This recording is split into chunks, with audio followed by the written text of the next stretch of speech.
আসসালামু আলাইকুম ওয়া রাহমাতুল্লাহ। সাদ্দাত সাদ্দাত নাম শোনা মাত্রই আমাদের মস্তিষ্কের মধ্যে পৃথিবীর সেই জান্নাতের কথা চলে আসে, যেটিকে সাদ্দাতের দ্বারা তৈরি করা হয়েছিল। সাদ্দাত কে ছিল, সাদ্দাতের জান্নাত কেমন ছিল এবং পরবর্তীতে সাদ্দাতের জান্নাত এবং তার রাজত্ব কেন চূর্ণ বিচূর্ণ হয়ে গিয়েছিল, এই সমস্ত প্রশ্নের উত্তর জানাবো আজকের এই সুন্দর ভিডিওতে। তাই আপনাদের কাছে অনুরোধ যে ভিডিওটিকে শেষ পর্যন্ত অবশ্যই দেখবেন। আর ভিডিওটি যদি ভালো লেগে থাকে তাহলে একটি লাইক করবেন এবং চ্যানেলে যদি আপনি নতুন হয়ে থাকেন তাহলে চ্যানেলটিকে সাবস্ক্রাইব করবেন। আরব দেশে সাদ নামে একটি বংশ ছিল। এই বংশের লোকেদের চেহারা খুবই লম্বা ও চওড়া, আর এই বংশের লোকেরা খুবই শক্তিশালী হয়ে থাকত। গোটা আরব দেশে তারাই তখন প্রবল এবং প্রধান ছিল, আর তাদের মধ্যে একজন বাদশাহ ছিল যার নাম ছিল সাদ্দাত। যদিও সাদ্দাত ও তার অনুসারীরা মুশরিক ছিল, শিরিক করে থাকত, কিন্তু কথিতে আছে যে সাদ্দাত এক অত্যন্ত ন্যায়পরায়ণ বাদশাহ ছিল। তার ন্যায় বিচার দূর দূর পর্যন্ত পরিচিত ছিল। তার ন্যায় বিচারের কারণেই একটি সিংহ ও একটি ছাগল একই স্থানে পানি পান করে থাকত। ইতিহাসের কিতাবে লেখা আছে যে একদিন যখন দুইজন ব্যক্তি তার দরবারে আসলো, আর তারা দুইজনেই সাদ্দাতের দরবারে এক অদ্ভুত পরিস্থিতির বর্ণনা জানাতে লাগলো। এক ব্যক্তি বলল, আমি এই লোকের কাছ থেকে মূল্য দামে এক টুকরা জমিন কিনে নিয়েছি, আর এই জমিন এখন আমার দখলে আছে। কিন্তু যখন আমি এই জমিন খনন করতে যাই তখন আমি এতে কিছু গুপ্তধন খুঁজে পাই। কিন্তু আমি সেই গুপ্তধন এই লোকটিকে ফেরত দিতে চাই, কারণ আমি তার কাছ থেকে শুধুমাত্র তার জমিন কিনে নিয়েছি, সেই গুপ্তধন নয়। তাই আমি তাকে সেই গুপ্তধন ফিরিয়ে দিতে চাই। দ্বিতীয় ব্যক্তিটি বলল, আমি তার কাছে জমিন বিক্রি করে দিয়েছি, তাই এই জমিতে যা কিছু আছে তাই এই ধনও তার, এবং আমি এই ধন ফেরত নিতে পারবো না। তখন সাদ্দাত এই লোকগুলোকে জিজ্ঞেস করলো, তোমাদের দুজনের কি কোনো সন্তান আছে? তারা বলল, হ্যাঁ, একজনের একটি কন্যা এবং অপরজনের একটি পুত্র রয়েছে। তখন সাদ্দাত আদেশ দিল যে তাদের উভয়কে একে অপরের সাথে বিয়ে দিয়ে দেওয়া হোক, আর এই ধন সম্পদ তাদের উভয়কে দিয়ে দেওয়া হোক। যখন সাদ্দাত এমন বিচার করলো তখন সেই বিচারের চর্চা দূর দূর পর্যন্ত হতে লাগলো, আর তারা দুজনেই সাদ্দাতের এই বিচারকে মেনেও নিল। সাদ্দাত 7 মুলুকের বাদশাহ ছিল। তার ধন দৌলতের সীমা ছিল না। হাজার হাজার সিন্ধুকে মণিমুক্তা জাবাহেরাত ভরা ছিল। পিলপানায় লক্ষ লক্ষ হাতি, আস্তাবলে অসংখ্য ঘোড়া, সৈন্য সামন্ত যে কত ছিল তা লেখা ছিল না। উজির নাজির, পাত্রমিত্র, আমলা তার রাজমহলে দিনরাত গনগন করে থাকত। কিন্তু বলে না যে মানুষের ধন দৌলত যদি একটু বেশি হয়ে যায় তাহলে সে অহংকারী হয়ে যায়, আর এটাই হয়েছিল সাদ্দাতের সাথে। সাদ্দাত বাদশাহের অহংকারী এত বেশি ছিল যে একদিন যখন সে দরবারে বসে উজির নাজিরদেরকে ডেকে সিংহাসনের মধ্যে হুঙ্কার দিয়ে বলল, দেখো, আমার যেরকম শক্তি সামর্থ্য আর খুবসুরত চেহারা আছে তাতে আমি কি খোদা হবার উপযুক্ত নই? তখন উজির নাজিররা তাকে তোষামত করে বলতে লাগলো, নিশ্চয়ই, এত যার ধন দৌলত, উজির নাজির, দালান কোঠা, হাতি ঘোড়া, সে যদি খোদা হবার উপযুক্ত না হয় তাহলে আর এই দুনিয়াতে কে হতে পারে? এত সিন্ধুক ভরা মণিমুক্তা, হীরা জওয়াহেরাত, হাতি ঘোড়া আর দরবার ভরা আমাদের মতো উজির নাজির আমরা কখনোই দেখিনি। সুতরাং আপনি আমাদের খোদা। আপনাদেরকে জানিয়ে রাখি যে সে সময় আরব দেশের লোকেরা গাছপাতা ও প্রকৃতির পূজা করে থাকত, কিন্তু সাদ্দাত এটিকে একেবারে পছন্দ করত না। তখন সে হুকুম জারি করলো যে কেউ যেন ইট পাথর, গাছপালা অথবা অন্য কোনো মূর্তির পূজা না করে থাকে। তারা যেন সকল বাদশাহ সাদ্দাতের পূজা করে আর নিজের খোদা মনে করে থাকে। 7 মুলুকের বাদশাহ সাদ্দাতের হুকুমকে অমান্য করবে আর তার হুকুমের উপর কেউ কথা বলবে এমন সাহস কারো ছিল না। সুতরাং তার হুকুম মতোই সেই সময়কার সকল মানুষেরা সাদ্দাতকে নিজের খোদা মানতে আর তার পূজা করতে শুরু করে দিল। এদিকে যখন শিরিক, অবাধ্যতা, নাফরমানি বেড়ে গেল তখন হযরত হুদ আলাইহিস সালাম আল্লাহ তাবারক ওয়া তাআলার পক্ষ থেকে তার হুকুম নিয়ে সাদ্দাতের দরবারে এসে হাজির হলেন আর বললেন, তুমি নাকি খোদার উপর খোদাকারি করার চেষ্টা করছো? তোমার এই দুঃসাহস হলো কেমন করে? পরকালের ভয় যদি থেকে থাকে তাহলে এখনই আল্লাহ তাবারক ওয়া তাআলার উপর বিশ্বাস করো আর আল্লাহর একাত্মবাদের উপর ঈমান নিয়ে আসো। হযরত হুদ আলাইহিস সালামের এমন দুঃসাহস দেখে দরবারের সকল উজির নাজির, পাত্র মিত্র অবাক হয়ে গেল আর বলতে লাগলো যে আজ পর্যন্ত বাদশার সামনে কারো কথা বলার সাহস হয়নি, আর সামান্য একজন দরবেশ কিনা তাকে উপদেশ দিচ্ছেন। হযরত হুদ আলাইহিস সালামের এমন কথাকে শুনে সাদ্দাতের চোখ দুটো লাল হয়ে উঠল, আর মেঘ গর্জনের মতো হুঙ্কার দিয়ে সে জিজ্ঞেস করতে লাগলো, ও মূর্খ ফকির, তোমার খোদাকে মানতে যাব কিসের জন্য? তোমার খোদা কে, আর তোমার খোদা কি করতে পারে, আর তোমার খোদা আমাকে কি বা দিতেই পারে? তখন হযরত হুদ আলাইহিস সালাম বললেন, তিনি পরম মঙ্গলময়, তিনি এই কায়নাতকে সৃষ্টি করেছেন। তিনি দুনিয়াতে তোমাকে সুখে রাখবেন এবং মৃত্যুর পর তোমাকে জান্নাত দান করবেন। সাদ্দাদের চেহারাতে এবার ক্ষুদের পরিবর্তে হাসি ফুটে উঠল আর বলতে লাগলো, তোমার খোদা কি আমার থেকেও বেশি সুখী? তোমার খোদার কাছে কি আমার ধনদৌলত সৈন্য সামন্ত থেকেও বেশি আছে? তখন হযরত হুদ আলাইহিস সালামও হেসে জবাব দিলেন, নিশ্চয়ই আমার আল্লাহ তাবারক ওয়া তাআলা নেক বান্দাদের জন্য জান্নাত তৈরি করে রেখেছেন। তারা দুনিয়া ছেড়ে গেলে পরকালে জান্নাতে যাবেন। জান্নাতের অতুলনীয় শোভা, অনন্ত শান্তি, অফুরন্ত সুখ, চাঁদের মতো খুবসুরত হুর তাদের জন্য জান্নাতের মধ্যে অপেক্ষায় রয়েছে। কিন্তু জান্নাতের সেই ভোগ তুমি তো ভোগ করতে পারবে না। সাদ্দাত তখন হেসে হেসে বলল, তুমি তোমার খোদার জান্নাতের কাহিনী নিজের কাছেই রাখো। এমন আজগবি গল্প আমি অনেকই শুনেছি। হযরত হুদ আলাইহিস সালাম বললেন, আল্লাহর জান্নাতের কাহিনী আজগবি নয়, বরং সত্যি। খোদার এমন অপরূপ জান্নাত কি তোমার পছন্দ নয়? সাদ্দাত জবাব দিল, হবে না কেন? এমন আজব জান্নাত কার পছন্দ হবে না? কিন্তু তার মানে এটা নয় যে আমি তোমার খোদার পায়ে মাথা ঠুকতে যাব। আমিও তো তোমার খোদার জান্নাতের মতো জান্নাত তৈরি করতে পারি। তখন হযরত হুদ আলাইহিস সালাম বললেন, বাদশাহ, তোমার মাথা খারাপ হয়ে গেছে, নইলে এমন কথা বলতিস না। খোদা যা করতে পারেন তা মানব জাতির জন্য সম্ভব নয়। এরপর সাদ্দাত বলল, যারা মূর্খ তারা এমন কল্পনা করে থাকে, কিন্তু আমি নিশ্চয়ই তোমার খোদার চেয়েও বেশি সুন্দর জান্নাত তৈরি করতে পারবো। তোমার খোদার চেয়ে আমার টাকা পয়সা, লোক লস্কর কিছুর অভাব আছে নাকি? আমি দেখিয়ে দেব তোমার খোদার থেকে আমার জান্নাত কত বেশি সুন্দর। সাদ্দাতের এমন কথাকে শুনে হযরত হুদ আলাইহিস সালাম রাগান্বিত হয়ে বললেন, মূর্খ বাদশাহ, তোর এত স্পর্ধা, শীঘ্রই তুই দেখতে পাবি এত অহংকার কিছুতেই আল্লাহ তাবারক ওয়া তাআলা সহ্য করবেন না। তখন সাদ্দাত ক্রোধে কাঁপতে কাঁপতে চিৎকার করে বলতে লাগলো, কে কোথায় আছো? এই ভিখারিটাকে ঘাড় ধাক্কা দিয়ে আমার দরবার থেকে বের করে দাও। এরপর হযরত হুদ আলাইহিস সালাম অপমানিত হয়ে সেখান থেকে চলে গেলেন। এদিকে কিছুদিন পর বদখেয়ালি বাদশাহ সাদ্দাত নিজের সর্দার ও তাবেদার বাদশাহদের ফরমান জারি করে বলল যে, আমি খোদার জান্নাতের চেয়েও বেশি সুন্দর করে একটি জান্নাত সৃষ্টি করার পরিকল্পনা করেছি, তাই তোমরা উপযুক্ত একটি জায়গার সন্ধান করো। সাদ্দাতের এমন হুকুম জারি হওয়া মাত্রই জায়গা খোঁজাখুঁজি শুরু হয়ে গেল। অনেক খোঁজাখুঁজির পর আরব দেশে এমন একটি স্থান সকলের পছন্দ হলো, যেটি ৮,০০০ মাইল লম্বা আর ৫,০০০ মাইল চওড়া ছিল। জান্নাতের উপযুক্ত জায়গা পাওয়া গেছে বলে বাদশাহ, উজির নাজির সকলে খুশি হয়ে উঠল।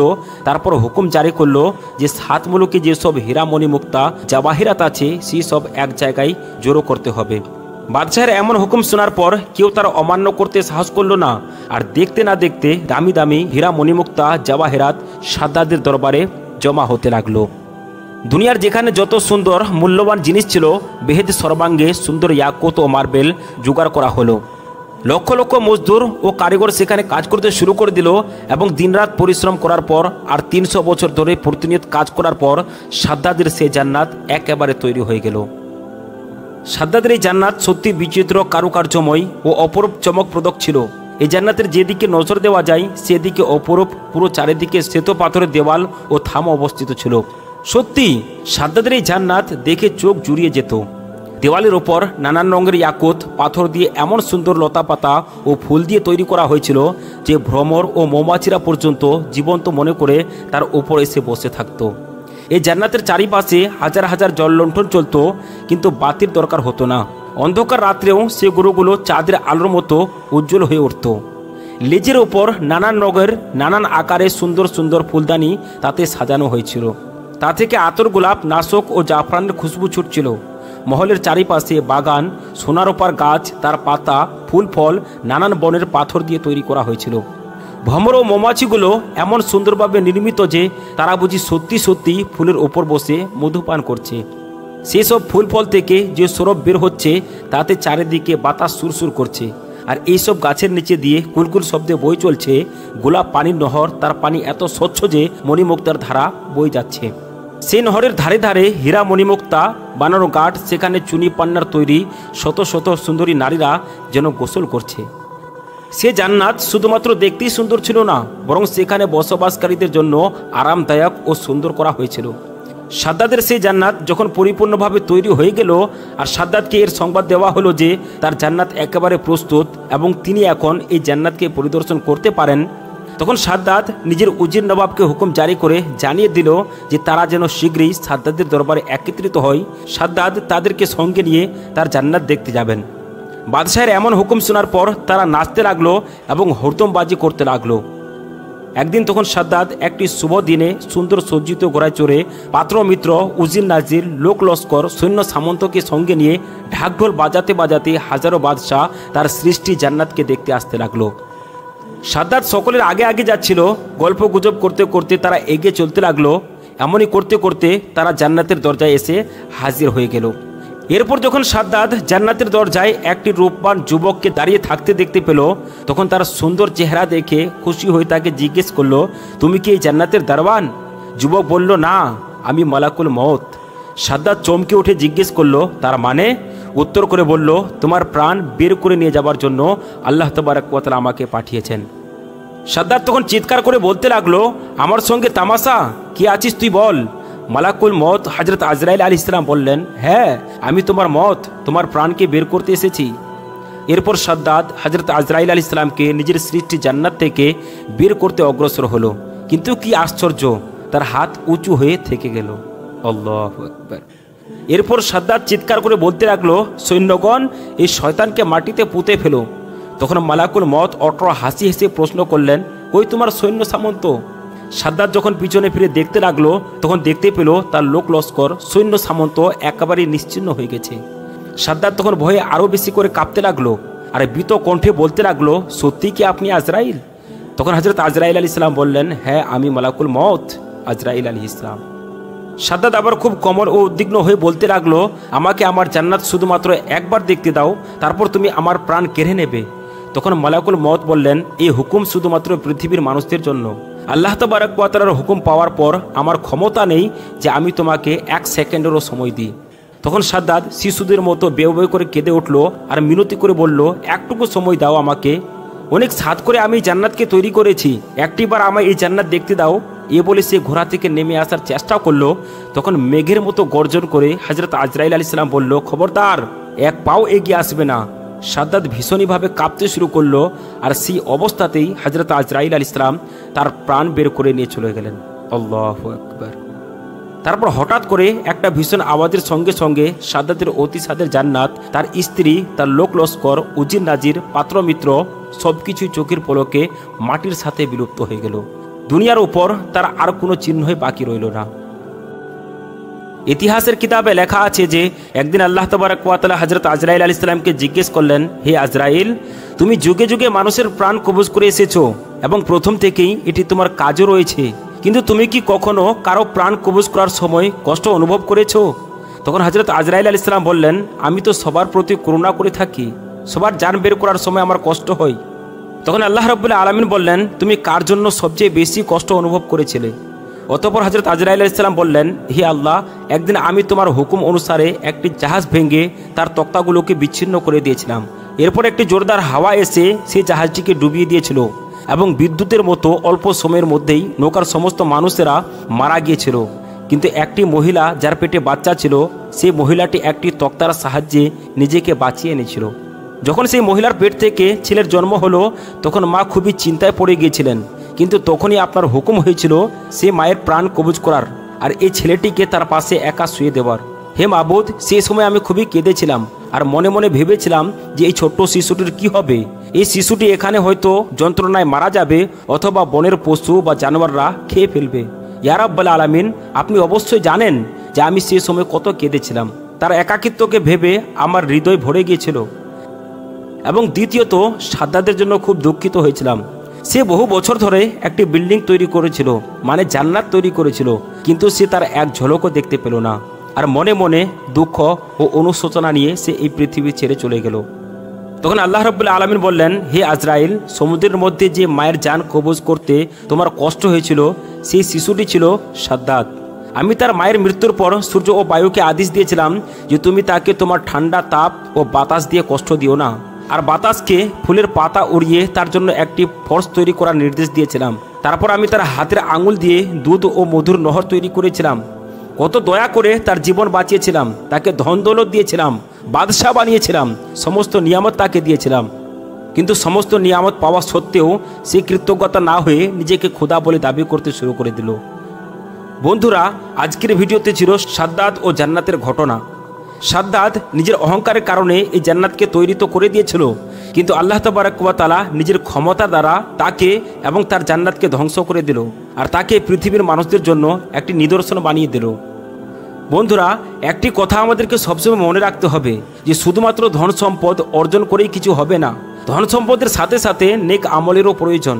আল্লাহ রাব্বুল আলামিন সাদ্দাতকে প্রচুর ধন দৌলত দিয়েছিলেন, কিন্তু শেষে সে নিজেকে খোদা বলে দাবি করতে লাগলো এবং আজ সে সারা বিশ্বের জন্য উপদেশ হয়ে থেকে গেল। আল্লাহ তাবারক ওয়া তাআলার দরবারে দোয়া করি যেন আল্লাহ তাবারক ওয়া তাআলা আমাদেরকে ধন দৌলতকে সঠিক পথে ব্যয় করার তৌফিক দান করুন, আমিন।